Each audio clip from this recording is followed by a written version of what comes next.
Hello everyone, this is Kevin Annett, Eagle Strong Voice. It's May the 19th, 2021. I'm speaking to you from the Republic of Kanata, formerly the so-called Dominion of Canada. There's been lots in the news about the arrest of Christian pastors across Kanata for defying COVID regulations.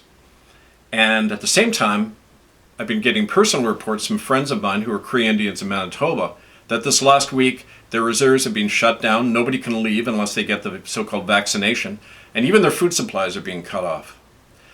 So it's important to put this whole hysteria being generated about the targeting of Christian pastors into a bigger context. And I do that today with this reflection: the fire this time, there's no escaping ourselves. It was business as usual that spring morning in 1943 at the Nazi death camp of Treblinka in Poland. The cattle cars methodically unloaded the latest batch of men, women, and children slated for extermination as the SS guards dutifully went about their jobs and their bosses were satisfied. But at the nearby Roman Catholic Church in the village of Melkinia, all was not well. You see, the previous night, 2 SS guards had broken into the church and stolen a pair of golden chalices from the altar. Well, the village priest was outraged. He wasn't upset at the smell of burning human flesh coming from down the road or the cries of the condemned wafting from nearby. No. What upset him was the loss of church property. He immediately protested the theft to the Treblinka camp commandant. And so the chalices were quickly returned that same day with a personal apology of the commandant, and the thieves were reprimanded. The priest was satisfied, as were all concerned. After all, what's more important than the working partnership of church and state? And after that, the slaughter, of course, continued. Well, Canadians understand that partnership of church and state very well, because after all, it's what gave us this country. The tag team of Crown and Pulpit helped ruthlessly wipe out the people who lived here, beginning and ending with their children.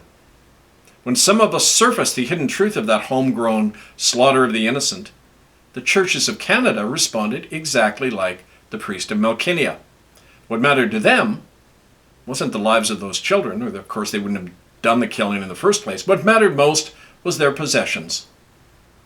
Not those little bodies in the ground that are still in the ground and have not received proper recognition or a proper burial even. And because of that, like the Treblinka camp commandant, the Canadian government stepped in and assured the Catholic, Anglican, and United churches that their golden idols and church property would never be threatened by lawsuits. They would not suffer any material consequences for their mass murder. And so then the official Christians were satisfied. Like any serial killers who escape justice, the churches even thought well of themselves after. And they spoke of healing and reconciliation to the few survivors of their domestic Holocaust. Well, I thought of all of this recently when the news reports describing the arrest of Christian pastors for not complying with COVID regulations went public. These clergymen are very outraged, as are all their supporters. And that's something I don't quite understand, because apparently these clergymen don't get it. Perhaps they don't understand, or they don't remember that they're actually legal employees of the Crown, since their churches are a registered arm of the state. That's how they can have their church buildings, their privileges, and their comfy tax-exempt status under the law. They're in bed with the state, and they have been for many years, centuries even. And maybe that makes pastors feel that they are not like the rest of us. They're exempt from arrest by their bed buddies in the Canadian government. Well, that makes pastors in question more confused than anything. They're like the SS guards who act shocked when they're arrested for not obeying an order from the commandant. Wisdom begins once we know ourselves and we know what we belong to. Are Canadian Christians really that surprised that their governmental partner in crime is now calling in the debt they owe to it and demanding their loyalty to its tyranny? The genocide of non-believers that Christian churches created and funded and prospered from is now blowing back on them. Their pact with the worldly devil is coming home to roost. In nature, that's called the law of return. In the Bible, it's called judgment. Woe to those who worship dead idols and lie down with the enemies of God, for they shall reap a whirlwind. Whoever serves Moloch will become like it. The blood of the innocent shall cover them, and the judgment of heaven will condemn them. It's time for Christians to read their own Bible and place themselves in the story. The churches of Kanata are now reaping the bloody fruit they've sown, and there's no escaping its consequences. All that we knew is ending. But, as we know, death is a time for learning and change among people willing and able to let go of an old life, especially an old, compromised life complicit in mass murder. This is a time for Christians and for each one of us to choose who and what we will serve. It's not an abstract question anymore. It's now a matter of life and death for all of us. We can talk about changing. Very few actually do it. And I've witnessed that over the last year. As we've tried to form republic assemblies and people kept backing away. They didn't want to govern themselves. They didn't want that freedom. They want to cling to the security of the old. Well, we can stay rooted in that kind of bloody complicity with a godless state, or we can use the present tyranny as a springboard to break free from it, even when only a remnant will do so. We will serve God, not man. For what does light have in common with darkness? Therefore come out from them and be separate. These biblical voices speak to us now as never before, not as nice words, but as guides to radical action in a time of collapse. But to act, we must first see clearly and use our God-given reason, which, since we're inhabitants of a dead city, it's a harder thing for us to do than we can imagine. Amidst all the internet-driven hysteria that pastors are being carted off somewhere, let's remember that often these stories are given prominence and are circulated by the state and its puppet media as a psychological warfare technique to keep all of us afraid and intimidated. But even if the stories are true, under Section 176 of the Criminal Code of Canada, anyone who tries to arrest Christian pastors and prevent them from doing their duties, they can go to jail for 2 years, including cops. So what are we to say from that? Is the Criminal Code of Canada now suspended? Well, apparently it is in practice. And therefore, it proves there is no rule of law in Canada. There's no legitimate government. And the police are acting as private individuals who have no authority over anyone and who we can ignore. Well, lesson number 1, we are not to obey such an arbitrary illegal power, but neither can we expect to escape the consequences of disobeying it. That's why Christians and these clergymen in question who are being arrested, they have to focus on what matters, which is not some ego trip where they take on a godless state. That's operating in the terms of the enemy. We have to operate in our own terms. We have to separate and take our energy back. It means acting in a consistently separated state of mind, focused on the Word of God and the way of Jesus, and not of the world. Our reliance on the world has corrupted us. After all, why is there a big concern about churches being closed down? So what? They're just buildings. Why do we need buildings at all? Why not gather in our homes and in forests to do our services and conduct our life as people of faith? Our ancestors did it. Jesus said, if they persecuted me, they'll persecute you because you're not greater than me. My Huguenot ancestors in France in the 16th century did exactly that. We had to go off into the woods to do our services in the face of the violence of the Church of Rome. My Scottish ancestors did it the next century. The indigenous people of this land did it. My Alberta relatives talk about the Cree friends and neighbors who used to have to go off into the woods and in the prairies to practice their ceremonies because the RCMP were hot on their trail to arrest them. Same thing going on now. What mattered was remaining faithful to God and our conscience, then or now.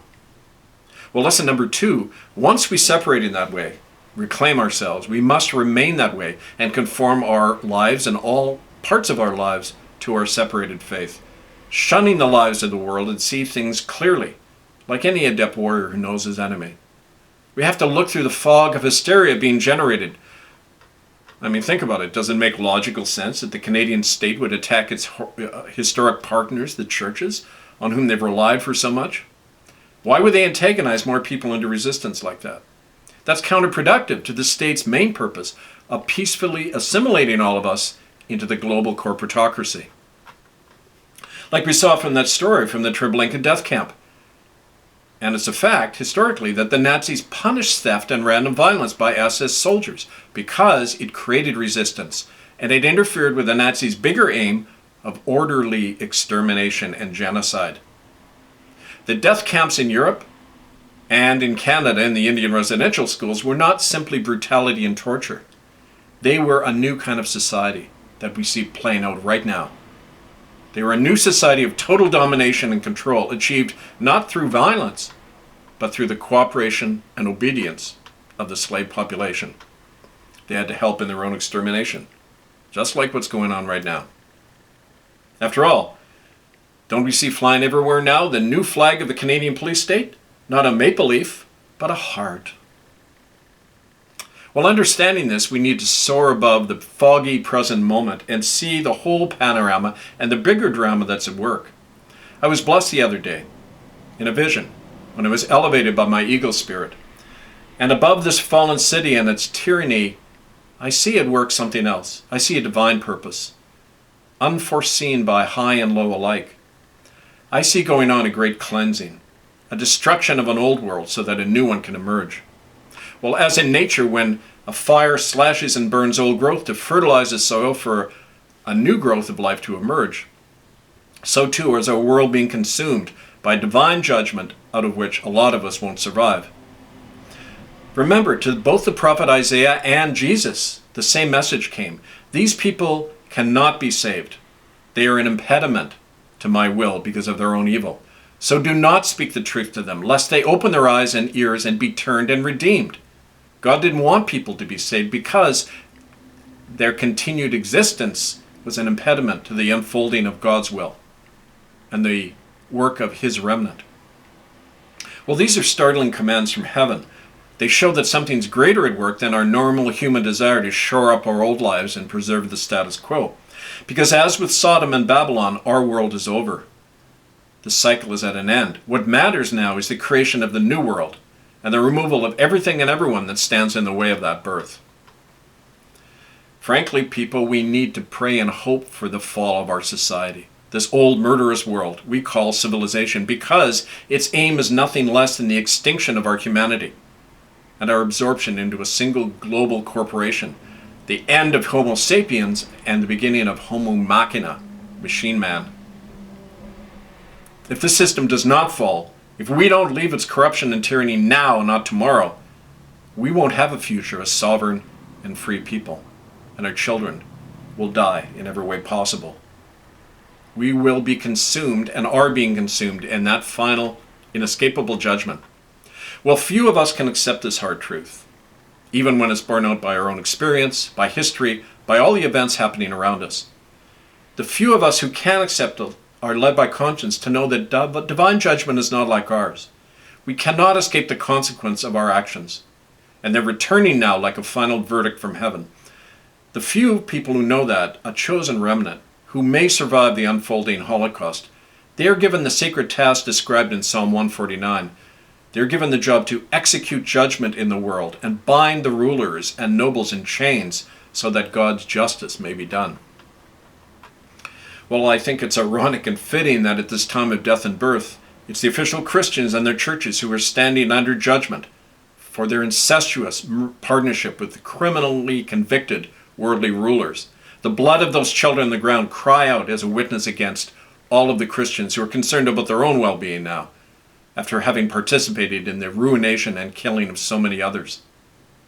Perhaps the arrest of those clergymen and the closing of their false churches is a blast coming not from Ottawa, but from heaven.